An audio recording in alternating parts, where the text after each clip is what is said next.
Australia's outback has more kangaroos than people. Some think that makes it perfect for storing nuclear waste. This is some of that waste currently stored in a warehouse near Sydney. What's inside these barrels, say those responsible for it, is virtually harmless. Nuclear waste can be safely managed. You can see here that this is 60 years worth of low-level waste. This is how it's passively stored.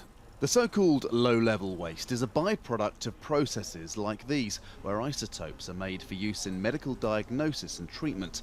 The Lucas Heights facility near Sydney also holds more serious medium-level waste, but it's running out of space, and in an urban area, building new storage facilities locally isn't popular. So Australia's government plans to move the current and future waste to a remote part of South Australia. The plans, though, have outraged some of the few who do live nearby, including indigenous people with a long history in the area. You know, they keep saying it's really, really safe, but accidents do happen, and we don't want an accident happening here. We don't want it whatsoever in a pristine, beautiful country. The fear is that land with cultural and spiritual significance is poisoned, because that has happened before.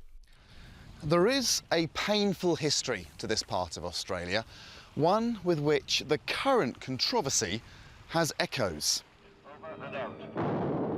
In the 1950s, another area around Maralinga in South Australia was used to test nuclear weapons. For decades, Aboriginal people couldn't return to their traditional land. But some who live in the nearest town to the proposed waste site think comparisons with Maralinga are ridiculous.